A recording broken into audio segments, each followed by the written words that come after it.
Perintah Kaisar Naga.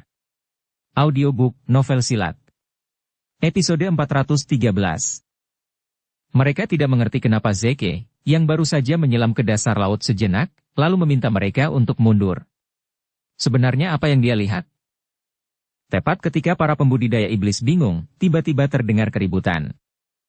Terlihat permukaan laut bergoyang untuk beberapa saat, dan tepat di depan semua orang, sinar cahaya tiba-tiba menyala dalam radius puluhan mil. Kemudian cahaya yang pekat bersatu membentuk tirai tipis, langsung menutup area ini. Waduh! Apa yang terjadi? Seorang pembudidaya iblis terkejut, dan kemudian menembakkan aliran energi spiritual, tetapi energi spiritual tersebut mengenai tirai cahaya dan langsung memantul kembali. Ketika Zeke melihat adegan ini, sudut mulutnya bergerak-gerak. Dia tidak menyangka akan terlalu berhati-hati, tapi Dev Chen berencana melawannya. Dia tidak pernah menyangka formasi sebesar itu akan ada di sini. Dan tirai tipis di sekitarnya terus meningkat, menghalangi semua jalan. Dengan formasi sebesar itu, mustahil bagi Zeke dan yang lainnya untuk melarikan diri ke segala arah. Lari ke atas, cepat. Selagi formasi belum tertutup, cepat. Zeke meraung dan memimpin dengan berlari menuju puncak dengan cepat. Karena formasi ini memberinya perasaan krisis yang besar. Formasi ini pasti merupakan sisa dari zaman kuno. Zeke percaya bahwa dengan kekuatan Dev, mustahil untuk mengerahkan formasi sebesar dan sekuat itu dalam waktu singkat. Melihat ini, semua pembudidaya iblis bergegas ke atas bersama Zeke, berharap untuk terbang keluar dari formasi besar ini sebelum formasi ditutup. Ketika Dev Chen melihat ini, dia memegang pedang pembunuh naga dan dengan cepat mengayunkan pedangnya, memblokir tepat di depan semua orang. Dia akhirnya mengatur formasi dan menghabiskan banyak sumber daya. Dia tidak boleh membiarkan orang-orang ini melarikan diri. Zeke terlalu berhati-hati, menyebabkan formasi terbuka terlebih dahulu, dan Dev hanya bisa menghentikan orang-orang ini. Dev Chen awalnya ingin mengelabui orang-orang ini agar pergi ke dasar laut dan mengaktifkan formasi penindas iblis, sehingga tidak mungkin orang-orang ini bisa melarikan diri. Tapi sekarang, formasi diaktifkan terlebih dahulu, memberi orang-orang ini waktu untuk bereaksi. Merasakan kekuatan cahaya pedang Dev, Zeke dan yang lainnya hanya bisa melambat. Dev, apakah kau ingin mati? Jika formasi diaktifkan, kita akan terjebak di sini. Saat itu, tidak ada dari kita yang bisa bertahan. Ketika Zeke melihat Dev Chen menghalanginya, dia langsung berkata tanpa daya. Terjebak dalam formasi ini, Dev Chen bahkan tidak bisa bertahan. Bukankah ini berarti kita semua akan binasa bersama? Tapi siapa tahu, Dev Chen tersenyum dingin dan berkata, hahaha. Kau punya ide bagus. Aku mengatur formasi ini untuk berurusan denganmu. Bagaimana aku bisa mati? Kamulah yang akan mati. Saat Dev Chen selesai berbicara, formasi penindas iblis akhirnya tertutup, dan kekuatan besar meledak. Hah? Tidak mungkin. Bagaimana kau bisa mengaturnya? Bagaimana kau bisa mengatur formasi sebesar itu dalam waktu sesingkat itu? Wajah Zeke penuh dengan keterkejutan dan dia tidak percaya sama sekali dengan apa yang dikatakan Dev. Hahaha. Tidak ada yang tidak mungkin. Hanya karena kamu tidak bisa melakukannya, bukan berarti aku tidak bisa melakukannya. Dibandingkan denganku, semua yang kamu miliki hanyalah sampah. Dev Chen dengan gila-gilaan menyerang harga diri Zeke. Zeke sangat marah, tetapi pada saat ini cahaya menyilaukan yang tak terhitung jumlahnya melonjak dari dasar laut. Rasanya seperti matahari terbit dari bawah kaki mereka. Dalam kecemerlangan ini, cahaya spiritual yang tak terhitung jumlahnya melesat ke segala arah, padat seperti pedang tajam, menembus seluruh kehampaan. Melihat aura yang padat, Zeke tidak peduli untuk mengikuti omong kosong Dev Chen. Dia hanya bisa mengelilingi dirinya dengan energi hitam, membentuk perisai untuk menahan aura ini. Ah! Seorang pembudidaya iblis terkena cahaya spiritual dan menjerit, dan seluruh tubuhnya langsung berubah menjadi bola kabut darah. Formasi macam apa ini? Mengapa begitu kuat? Seberapa kuat cahaya spiritual ini? Ada benda-benda ini dalam jarak puluhan mil, apakah kita semua akan hancur? Banyak pembudidaya iblis memiliki ekspresi terkejut di wajah mereka. Bahkan jika mereka berlari ke atas, mereka tidak memiliki peluang. Seluruh formasi telah tertutup, dan area di mana mereka berada diselimuti sepenuhnya. Para pembudidaya iblis ini telah menjadi ikan di atas talenan. Tidak ada jalan keluar. Para pembudidaya iblis ini hanya dapat menggunakan metode mereka sendiri untuk menahan serangan cahaya spiritual ini. Tetapi dihadapkan dengan cahaya spiritual yang begitu besar, para pembudidaya iblis ini semuanya mati rasa. Kekuatannya pada akhirnya akan habis, tetapi cahaya spiritual yang muncul dalam formasi ini terasa tidak ada habisnya. Para pembudidaya iblis ini tidak berani gegabah sama sekali dan menggunakan semua kemampuan mereka. Beberapa bahkan mulai membakar esensi darah. Selama esensi darahnya tidak habis terbakar, masih ada harapan untuk hidup, namun kekuatannya pasti akan berkurang, namun itu lebih baik daripada mati. Lebih dari selusin pembudidaya iblis mencoba yang terbaik untuk memblokir cahaya spiritual, tetapi cahaya spiritual datang secara bergelombang. Meskipun para pembudidaya iblis ini sangat kuat, mereka semua pada akhirnya terluka, dan beberapa bahkan sekarat. Zeke mengerutkan kening. Ada kabut hitam di sekelilingnya. Cahaya spiritual itu akan menghilang ketika mengenai kabut hitam. Dev, formasi macam apa ini? Kenapa aku bisa merasakan suara Buddha dari aura ini? Zeke memandang Dev Chen dengan sangat bingung dan bertanya. Karena setiap kali cahaya spiritual itu menyerangnya, suara Buddha akan terdengar di benaknya saat dia mengikutinya. Sepertinya kau benar-benar mampu. Ini adalah formasi penindas iblis, yang dirancang khusus untuk menghadapi kalian para pembudidaya iblis. Suara Buddha dalam cahaya spiritual ini adalah cara terbaik untuk menyerangmu. Dev memandangi para pembudidaya iblis yang kelelahan, dan akhirnya ada sedikit rasa bangga di wajahnya. Jangan berpikir bahwa formasi penindas iblis ini dapat menjebak kami. Kami bukanlah iblis sungguhan, kami hanyalah pembudidaya iblis. Esensi sejati kami tetaplah ras manusia. Jadi formasi penindas iblismu tidak akan terlalu kuat melawan kami. Jangan menakuti kami dengan benda ini. Zeke mendengus dingin, dan aura di tubuhnya melonjak lagi. Dev Chen tertegun sejenak, lalu tersenyum dan berkata, kau masih tahu banyak tentang formasi itu. Formasi penindas iblisku memang tidak terlalu kuat melawan kalian para pembudidaya iblis, tetapi meskipun tidak terlalu kuat, itu sudah cukup untuk membunuh kalian. Dev Chen tiba-tiba bertepuk tangan, dan batu peri dalam formasi penindas iblis langsung meledak dengan seluruh auranya.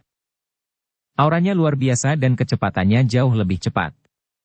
Dan dalam sekejap, itu sudah berada di depan para pembudidaya iblis ini. Untuk sesaat, jeritan terdengar tanpa henti, dan darah melonjak dari banyak pembudidaya iblis. Beberapa jatuh langsung ke laut mati dan berubah menjadi tulang. Energi peri. Kau benar-benar memasukkan batu peri ke dalam formasi? Sepertinya kau benar-benar menghabiskan banyak sumber daya untuk membunuh kami. Zeke langsung menyadari perbedaan aura ini.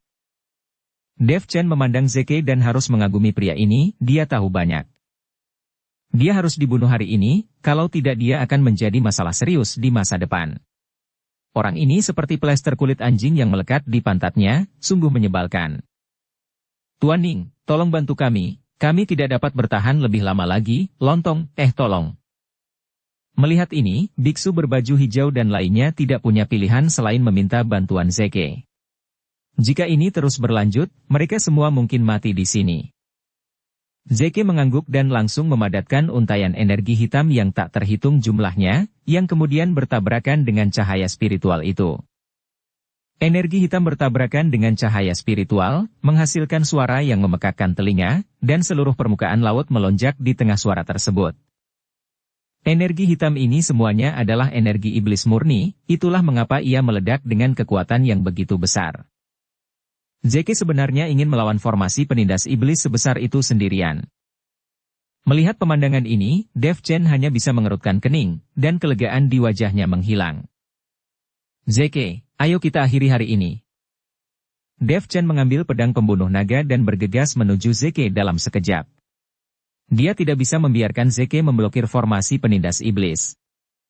Sekarang formasi penindas iblis menjebak para pembudidaya iblis itu, Dev Chen memiliki kesempatan untuk menantang Zeke dalam duel tanpa harus mempertimbangkan pembudidaya iblis lainnya. Formasi penindas iblis ini dibuat dengan tergesa-gesa oleh Dev Chen, dan itu tidak terlalu sempurna. Sumber daya yang dimasukkan ke dalam formasi tidak akan bertahan lama. Jika Zeke menahan formasi penindas iblis ini sampai sumber dayanya habis, itu akan berakhir. Kau benar-benar berani mengambil inisiatif menyerang. Aku ingin melihat seberapa kuat dirimu di alam kesengsaraan transendensi tingkat ketujuh. Melihat Dev Chen mengambil inisiatif untuk menyerangnya, Zeke sedikit menyipitkan matanya dengan ekspresi jijik di wajahnya. Meskipun dia terjebak dalam formasi penindas iblis, Zeke masih meremehkan Dev Chen. Bagaimanapun, jarak wilayah antara kedua orang itu terlalu besar. Zeke menampar dengan cakar di kehampaan dengan tangannya yang besar, dan gumpalan udara hitam langsung mengembun menjadi pisau panjang, dan kemudian menebas langsung ke Dev Chen. Aura iblis seluruh tubuh Zeke meledak, dan air laut yang gelisah tampak mendidih. Pisau panjang itu menebas, berubah menjadi ribuan bilah hitam, dan seluruh kehampaan mulai bergetar dalam sekejap. Setelah melihat ini, tubuh emas Dev Chen berkelap-kelip dengan cahaya, dan pedang pembunuh naga melambai, dan aura pedang langsung berubah menjadi naga api. Pada saat Dev Chen dan Zeke bertarung, aura di sekitar mereka langsung terguncang dan menghilang. Selusin kultivator iblis juga terguncang oleh aura mereka, satu persatu melihat pemandangan di depan mereka dengan ngeri. Air laut di laut mati mengalir mundur kembali, membentuk ngarai tepat di bawah kaki Dev dan Zeke. Air laut di seluruh formasi penindas iblis telah hilang, dan formasi penindas iblis telah juga diekspos ke semua orang. Di puncak gunung yang menjulang tinggi, formasi terus berkedip, dan di tengah ngarai, sejumlah besar batu api dikonsumsi dengan cepat. Formasi penindas iblis telah bertahan selama 1 menit, dan konsumsinya sangat besar. Lebih dari selusin pembudidaya iblis hanya bisa menonton dan tidak bisa membantu sama sekali. Mereka harus terus-menerus menahan serangan spiritual dari formasi penindas iblis. Pertarungan Dev Chen dengan Zeke sudah berlangsung lebih 100 gerakan. Meskipun sepertinya mereka berdua baru saja bertarung, mereka sebenarnya sudah melakukan lebih 100 gerakan.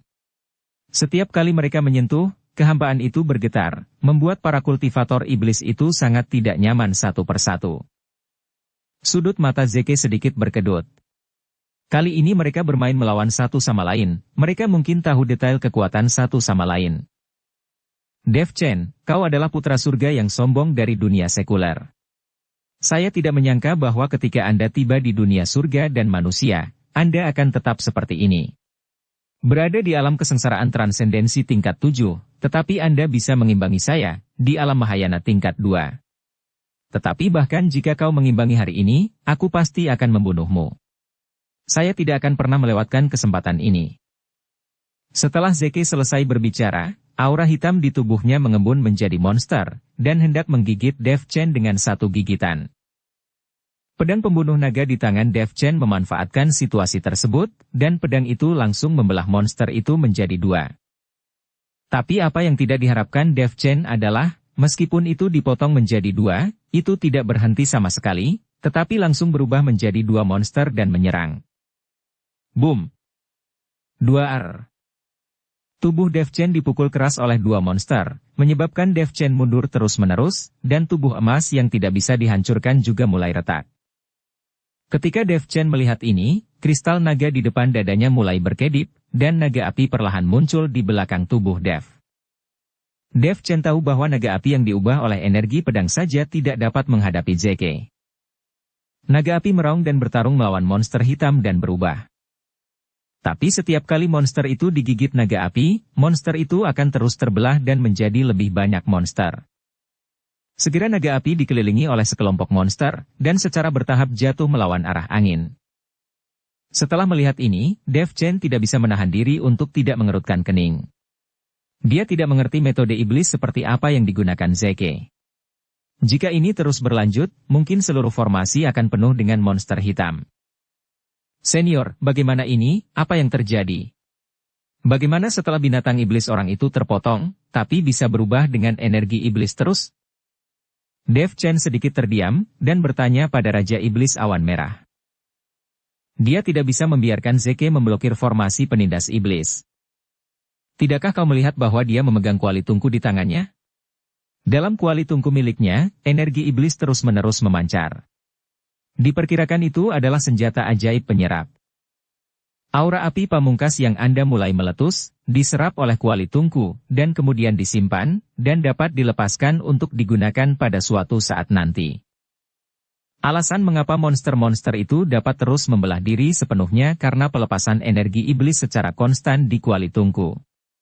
Jika tidak ada dukungan energi iblis dalam jumlah besar, bagaimana itu bisa terjadi? Kau harus menemukan cara untuk menghancurkan kuali tungku miliknya, atau ambil saja kuali tungku itu. Raja Iblis Awan Merah berkata. Pada saat ini, Dev Chen memperhatikan bahwa Zeke benar-benar memegang kuali tungku kecil di tangannya. Kuali tungku itu tampak kosong, tetapi aura iblis terus muncul dari kuali tungku. Tapi ketika Dev Chen teralihkan dan berbicara dengan Raja Iblis Awan Merah, tiba-tiba aura dingin datang dari belakangnya. Dia melihat biksu berbaju hijau memegang pisau panjang, di belakang Dev Chen, bergerak seperti hantu. Lalu dia menebas Dev Chen dengan keras. Mampus kau bocah. Wajah biksu berbaju hijau garang, Dev Chen memotong salah satu lengannya, tentu saja dia ingin membalas dendam. Aura yang keras berada tepat di atas pisau panjang, inilah ritme yang akan membelah Dev Chen menjadi dua. Meskipun Zeke mengatakan bahwa dia ingin menyerahkan Dev Chen kepadanya untuk ditangani, biksu di berbaju hijau selalu merenung tentang kehilangan lengannya, jadi dia ingin membunuh Dev Chen untuk membalaskan dendamnya. Baru saja dia menemukan bahwa Dev Chen konsentrasinya terganggu dalam pertempuran, jadi dia mengambil kesempatan untuk menyerang Dev Chen di belakang punggungnya. Menghadapi serangan diam-diam, Dev Chen mencibir wajahnya, dan tidak menoleh ke belakang. Bahkan tidak menghindar. Tepat ketika pisau panjang menebas tubuh Dev, cahaya keemasan meledak, dan tubuh emas yang tidak bisa dihancurkan menghalangi pisau itu, tetapi karena tubuh emas yang tidak bisa dihancurkan baru saja retak, maka ketika pisau ini menebas, dan tubuh emas yang tidak bisa dihancurkan hancur seketika. Biksu berbaju hijau sangat gembira. Tanpa baju besi ini, Dev Chen akan menjadi anak domba yang bisa disembelih. Saat pisau panjang di tangan biksu berbaju hijau terus berjatuhan, pisau panjang itu langsung mengenai bahu Dev, dan dia tidak bisa menenggelamkannya. Melihat tubuh Dev Chen lagi, tidak ada bekas luka sama sekali. Itu langsung mengenai bahu Dev, dan dia tidak bisa menenggelamkannya. Wajah biksu berbaju hijau penuh kejutan, dan senyumnya langsung membeku di wajahnya.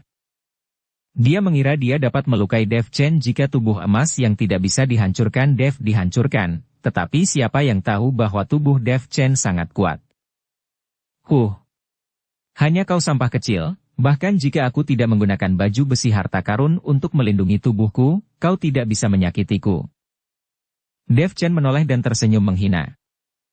Kembalilah, tubuh Dev Chen ini telah ditempa, dan kau tidak bisa menyakitinya. Setelah melihat ini, Zeke buru-buru berteriak. Wajah biksu berbaju hijau menjadi pucat, dan dia langsung melemparkan pisau panjang itu ke tangannya, lalu mundur ke belakang. Ketika Dev Chen melihat ini, jari peri abadi jatuh, dan cahaya keemasan ditembakkan dengan jarinya. Biksu berbaju hijau terkejut menemukan bahwa kecepatan mundurnya benar-benar melambat, dan bahkan aliran waktu mulai melambat. Sebelum dia bisa bereaksi, lengannya yang lain langsung ditembus oleh jari peri, dan biksu berbaju hijau berteriak. Tuan Ning, selamatkan aku, tolong. Biksu berbaju hijau berteriak pada Zeke untuk membantunya. Bagaimanapun, kekuatan Dev Chen terlalu mesum. Sekarang bahkan jika Dev Chen berdiri diam, dia tidak berani menyerang Dev Chen secara diam-diam. Apakah Anda bercanda? Saya belum pernah melihat tubuh yang begitu kuat sebelumnya. Apa? Metode jari peri abadi. Apakah Anda bahkan tahu metode peri abadi? Selain itu, ada juga asal-usul waktu dalam metode peri ini. Apakah Anda benar-benar menyadari asal-usul waktu? Sialan. Setelah Zeke melihat Dev Chen menunjukkan jari peri abadi, seluruh tubuhnya terkejut. Dia pikir dia baru saja mengikuti Dev Chen untuk melakukannya, hanya itu yang dimiliki Dev. Tapi dia tidak menyangka Dev Chen tiba-tiba menampilkan teknik sihir lainnya. Ini terlalu membingungkan. Zeke tidak mengambil tindakan untuk menyelamatkan biksu berbaju hijau, tetapi berteriak keras, pergi ke pusat formasi, hancurkan formasi, dan Anda secara alami akan diselamatkan. Zeke meminta biksu berbaju hijau menghancurkan formasi. Selama formasi dihancurkan, kultivator iblis yang tersisa tidak akan lagi dalam bahaya. Setelah melihat ini, biksu berbaju hijau hanya bisa dengan putus asa bergegas menuju dasar laut. Saat ini, tidak ada air laut di dasar laut, sehingga dia tidak akan terkikis oleh air laut. Zeke, kau membiarkan sampah semacam itu merusak formasiku, apakah kau sedikit memandang rendah aku? Bercanda Anda. Dev Chen tersenyum dingin, sosoknya langsung menghilang, dan kemudian muncul di belakang biksu berbaju hijau. Dev Chen menggunakan langkah pembengkokan api, yaitu teknik peri yang dapat menjangkau ratusan mil dalam satu langkah, tetapi Dev belum sepenuhnya menguasai teknik rahasia ruang spasial, sehingga hanya dapat mencapai beberapa mil dalam satu langkah. Setelah melihat ini, seluruh tubuh Zeke menjadi hitam dan kejang-kejang, dan dengan ringan, tubuhnya menghilang seperti hantu, dan kemudian dia menyusul Dev Chen dalam sekejap. Langit melonjak dengan udara hitam, berubah menjadi telapak tangan yang besar, dan tiba-tiba menampar Dev. Dev Chen sepertinya sudah menebak gerakan Zeke. Tepat ketika Zeke menamparnya dengan telapak tangan, sosok Dev Chen tiba-tiba menghilang. Tapi biksu berbaju hijau di depan Dev Chen sangat menderita. Dia tidak bisa menghindar. Zeke menamparnya dengan telapak tangan, disertai dengusan teredam, darah menyembur keluar dari mulutnya, dan seluruh tubuhnya seperti layang-layang dengan benang putus. Menghantam tanah dengan keras. Sial. Sialan. Zeke tidak bisa menahan diri untuk tidak menggunakan bahasa kotor. Ditemani oleh tubuh biksu berbaju hijau yang menghantam tanah dengan keras, seolah-olah langsung menyuntikkan kekuatan ke dalam formasi penindas iblis. Aura mempesona yang tak terhitung jumlahnya melesat seperti bintang. Kali ini auranya 1000 kali lebih menyilaukan daripada aura yang memakan batu peri. Dan seluruh tubuh biksu berbaju hijau menyusut dengan cepat, dan dia menjadi debu dengan mata telanjang, dan auranya menghilang dalam sekejap. Tidak ada yang menyangka bahwa formasi penindas iblis yang turun ini bahkan dapat menyerap aura kultivator iblis dan menjadi sumber daya. Bahkan Dev Chen sendiri tidak mengharapkannya. Pada saat ini, para kultivator iblis itu terkejut. Mereka awalnya mengira bahwa formasi besar akan muncul, selama mereka menemukan cara untuk turun dan menghancurkan formasi besar. Tetapi dalam situasi ini, selama mereka mendekati formasi besar, mereka takut mereka semua akan menjadi sumber daya untuk konsumsi formasi penindas iblis. Adegan berikutnya membuat semua orang kaget dalam sekejap, bahkan Dev Chen pun tidak terkecuali. Saya melihat semburan suara yang menghancurkan, dan aura kehampaan yang ganas terpancar kemana-mana. Kemudian retakan padat di kehampaan muncul satu persatu, dan terus menyebar. Celah-celah gelap di kehampaan seperti mulut monster yang besar, dengan hisapan tak terbatas menyedot segalanya. Melihat begitu banyak celah kosong yang tiba-tiba muncul, Dev Chen juga berkeringat di dahinya dalam sekejap. Kali ini sepertinya agak besar. Jika Anda benar-benar tersedot oleh celah-celah di kehampaan, Anda mungkin tidak akan pernah bisa kembali. Para kultivator iblis dan Zeke melihat celah-celah di kehampaan yang muncul, dan mereka menjadi pucat ketakutan dan berteriak. Terkadang kematian tidak menakutkan, yang menakutkan adalah wilayah yang belum dipetakan. Tidak ada yang tahu apa yang ada di balik celah kosong ini. Ditemani oleh kultivator iblis satu persatu yang tersedot ke dalam celah-celah kehampaan, terdengar teriakan, dan yang lainnya langsung dihancurkan oleh celah-celah kehampaan, langsung berubah menjadi genangan lumpur daging. Meskipun ini adalah biksu di alam kesengsaraan transendensi, atau bahkan biksu di alam Mahayana, mereka tetap terlihat sangat kecil di depan celah kehampaan ini. Sejumlah besar air laut mulai terisi kembali, dan puncak gunung yang awalnya terungkap, ditelan oleh laut dalam sekejap, dan formasi yang terbuka juga tertutup. Dev Chen, apa yang kau mainkan? Apakah kau masih bisa hidup jika tersedot ke dalam celah kosong? Zeke mengutuk Dev, dan dia akan sangat marah. Sepertinya Dev Chen sangat ingin mati bersama untuk bunuh diri. Dasar orang mesum. Goblok. Dev Chen menatap Zeke yang marah dan tidak bisa berkata-kata. Dia tidak menyangka akan seperti ini. Jangan memarahi saya, tidakkah kau melihat bahwa saya juga menghindari celah-celah di kehampaan? Bagaimana saya tahu akan seperti ini? Ini semua salahmu, kau membiarkan kultivator iblis itu menghancurkan formasiku, dan hasilnya adalah ini. Dev Chen berkata sambil menghindari hisapan celah-celah di kehampaan. Zeke terkejut, dia tidak menyangka Dev Chen mengeluh tentang dirinya sendiri. Zeke menahan hisapan pusaran air dan menghindarinya, sambil menatap Dev. Apa? Kau tidak tahu formasi yang kau buat, apakah kau bilang kau tidak tahu ketika Anda lolos dari celah-celah dalam kehampaan ini? Lihat bagaimana saya akan menguliti Anda dan memompa otot-otot Anda. Kita belum tahu siapa yang menguliti siapa, kita lihat saja nanti. Dev Chen dan Zeke hanya bisa berhenti bertarung. Tidak ada yang berani melakukannya, sekarang semua energi hanya digunakan untuk menghindari celah kehampaan itu.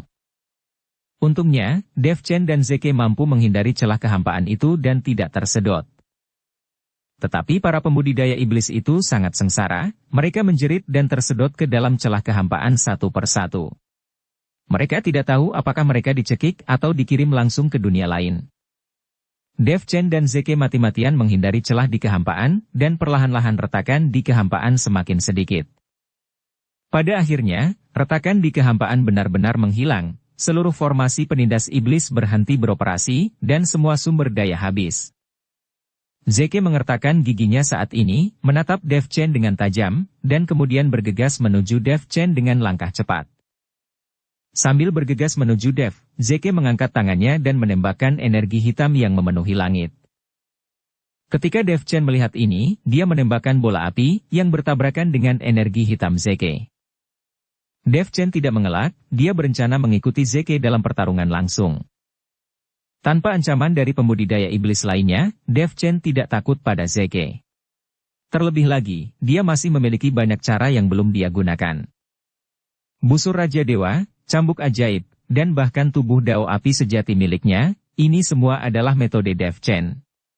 Terutama cambuk ajaib, yang dirancang khusus untuk menahan para pembudidaya iblis seperti Zeke. Dev Chen juga memiliki unicorn api dan binatang penelan langit. Jika kedua binatang kecil ini bisa melompat keluar, Zeke akan diminum seperti sepoci teh. Sekarang Dev Chen masih memiliki buku rahasia sekte 10.000 pedang di tangannya yang tidak berguna, ini bisa dianggap sebagai sebuah metode. Pilihan terakhir Dev Chen untuk menyelamatkan nyawanya adalah Raja Iblis Awan Merah. Jika sampai pada saat hidup dan mati, Dev Chen tidak akan terlalu peduli dan bisa membiarkan Raja Iblis Awan Merah mengendalikan tubuhnya. Saat itu Zeke pasti hanyalah sampah. Dengan begitu banyak cara, Dev percaya diri dan sangat percaya diri.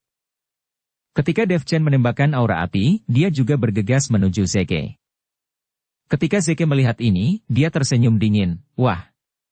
Kau ingin bertarung denganku secara langsung, biarkan aku melihat seberapa besar kekuatan fisikmu.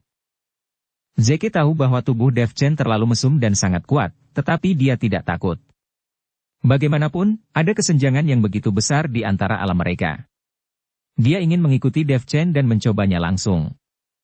Boom! 2 Zeke dan Dev Chen langsung bertabrakan. Meski hanya tabrakan kecil, masih ada suara yang menggemparkan. Tinju Dev Chen bersinar dengan cahaya keemasan, dan tanpa ragu-ragu, dia berbalik dan meninju Zeke lagi. Tinju cahaya suci. Cahaya keemasan memenuhi langit, memancar keluar. Zeke tidak menunjukkan kelemahan, tinju cahaya api. Zeke juga meninju, dan langit dipenuhi api, naik ke udara. Bum bum bum. Blaar. 2 Langit dan bumi berubah warna seketika, dan cahaya keemasan tak berujung serta cahaya api menyatu, mengubah seluruh langit menjadi merah. Ekspresi Zeke sedikit berubah, karena dia dapat mendeteksi bahwa tinju Dev Chen sangat kuat, menyebabkan lengannya sedikit sakit. Sialan.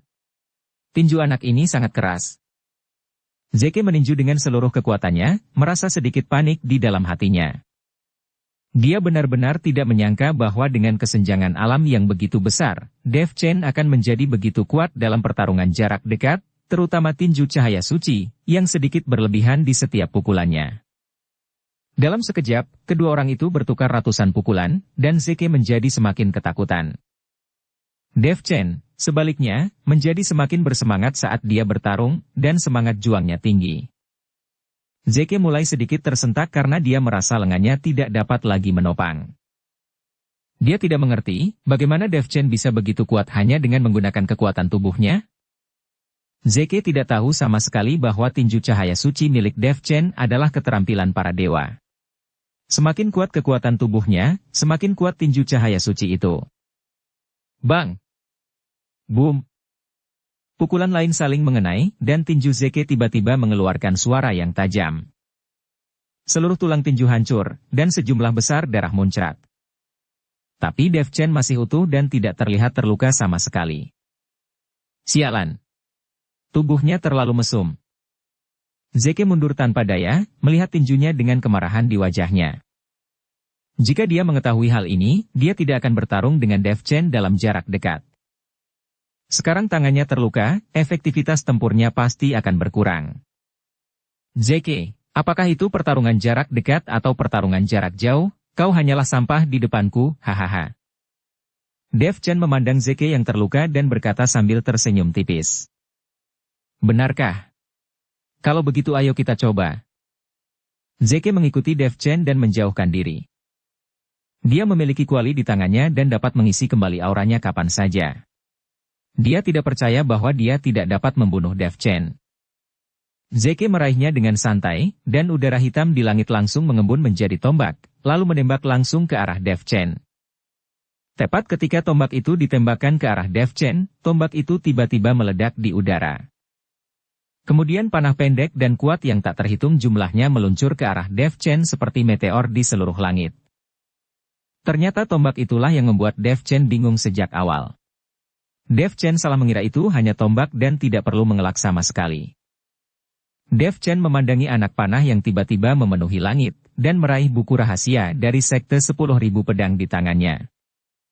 Saat Dev Chen menembus buku rahasia dengan kesadaran spiritualnya, dalam sekejap, keterampilan pedang yang tak terhitung jumlahnya melintas di benak Dev. 10.000 pedang kembali ke sekte. Terlihat mata Dev Chen seperti kilat, dan energi pedang pada pedang pembunuh naga mengalir dengan bebas. Dev Chen mengangkat tinggi pedang pembunuh naga, dan energi spiritual tak berujung dari segala penjuru menyerbu masuk, terus-menerus berkumpul di pedang pembunuh naga milik Dev. Pedang pembunuh naga sedikit bergetar, dan sinar pedang yang tak terhitung jumlahnya ditembakkan dari pedang pembunuh naga. Dengan teknik pedang 10.000 pedang kembali ke sekte tersebut, tampak cahaya pedang itu seperti angin yang membelah bulan, melintasi kehampaan yang tak berujung, dan kemudian bertabrakan dengan anak panah Zeke di langit. Apa? 10.000 pedang kembali ke sekte? Bukankah ini teknik rahasia dari sekte 10.000 pedang? Bagaimana kau mengetahui teknik pedang dari sekte 10.000 pedang? Zeke melihat pemandangan di depannya dengan rasa tidak percaya di wajahnya. Dia tidak mengerti, bagaimana Dev Chen bisa mengetahui teknik rahasia sekte 10.000 pedang? Dev Chen jelas bukan murid dari sekte 10.000 pedang. Namun, sekarang Dev Chen mengetahui teknik rahasia dari 10.000 pedang kembali ke sekte.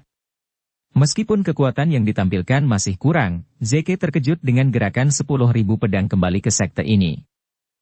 Setelah menghancurkan anak panah Zeke yang tak terhitung jumlahnya, sisa cahaya pedang langsung menuju ke arah Zeke. Zeke terkejut, merasakan kekuatan cahaya pedang ini sangat aneh dan sangat kuat. Zeke tidak berani menerima pukulan keras, jadi dia hanya bisa melakukan gerakan bertahan. Energi hitam yang tak terhitung jumlahnya membentuk perisai, menghalangi wajah Zeke. Dentang, dentang, dentang. Dan Zeke menjadi semakin ketakutan. 2R. Cahaya pedang mengenai perisai dan mengeluarkan suara seperti benturan logam. Namun segera, perisai itu dikalahkan, dan cahaya pedang melintas di sekitar tubuh Zeke. Meskipun Zeke berusaha sekuat tenaga untuk menghindar, dia masih sedikit lambat. Ada beberapa luka tajam di tubuhnya yang disebabkan oleh cahaya pedang, dan darah terus mengalir. Aura Zeke melemah seketika, dan energi hitam yang tak terhitung jumlahnya membungkus lukanya, menghentikan darahnya seketika. Dev Chen, kau luar biasa. Tapi aku tidak akan membiarkanmu pergi begitu saja. Saya melihat Zeke menyemburkan seteguk darah. Darah itu jatuh ke udara hitam, menyebabkan udara melonjak seketika. Udara hitam itu dipenuhi dengan udara merah. Kedua udara itu terjerat menjadi satu, dan kemudian berubah menjadi pedang panjang. Gagang hitam pekat dan badan pedang berwarna merah darah memancarkan aura panas. Kuali di tangan Zeke juga mulai memancarkan aliran aura api, dan semua aura api ini diserap oleh pedang panjang. Kau ingin bermain permainan pedang denganku? Ah, bercanda Anda. Dev Chen mengangkat sudut mulutnya. Pedang pembunuh naga di tangannya adalah senjata dewa. Itu tidak bisa dibandingkan dengan pedang panjang yang diubah dari energi iblis milik Zeke. Tebasan api. Nya terlalu mesum. Zeke meraung marah, dan menebas Dev dengan pedang panjang di tangannya. Dalam sekejap, nyala api yang membubung keluar dari pedang panjang itu, dan energinya mengandung api yang tak ada habisnya, langsung menuju ke Dev. Ketika Dev Chen melihat ini, dia juga mengangkat tinggi pedang pembunuh naga. Pedang membelah langit. Gerakan lain dari ilmu pedang sekte 10.000 pedang. Saat pedang dihantamkan, celah ruang gelap muncul di kehampaan sekitarnya. Begitu banyak celah ruang spasial yang muncul, yang membuat Dev dan Zeke sangat malu. Kali ini, pedang Dev Chen benar-benar membuat celah lain di kehampaan. Namun, ketika celah di kehampaan muncul dan tidak segera menutup. Sebaliknya, sejumlah besar aura mengalir dari celah di kehampaan tersebut. Terlihat aura ini menyatu menuju pedang pembunuh naga seperti air mengalir. Melihat pedang ini, Zeke tercengang, pupil matanya menyusut, dan hatinya sangat ketakutan. Dia tahu bahwa tentang teknik pedang 10.000 pedang kembali ke sekte. Meskipun Dev Chen sangat kuat, ketika Dev menggunakannya, dia jelas tidak mencapai kekuatan maksimalnya. Tapi teknik pedang ini, cahaya pedang yang membelah langit, memberi Zeke ancaman kematian yang mengerikan. Dev, berapa banyak ilmu pedang yang kamu miliki dari sekte 10.000 pedang? Apakah kau murid langsung dari sekte 10.000 pedang? Ini adalah keterampilan rahasia sekte 10.000 pedang, dan tidak mungkin bagi orang luar sepertimu untuk mempelajarinya. Sejak kapan kau diam-diam mempelajarinya? Dan Zeke menjadi semakin ketakutan. Zeke sedikit bingung saat ini dan bertanya pada Dev Chen dengan keras. Jika aku memberitahumu bahwa aku baru saja mempelajari ilmu pedang dari sekte 10.000 pedang, apakah kamu akan mempercayainya? Kata Dev Chen sambil tersenyum dingin. Zeke tertegun sejenak, lalu dia tampak mengerti dan berkata, apakah itu berarti buku rahasia sekte 10.000 pedang ada di tanganmu? Kau menyelamatkan Violet karena buku rahasia itu, kan? Zeke mengetahuinya saat ini, Dev Chen pasti memiliki buku rahasia sekte 10.000 pedang di tangannya.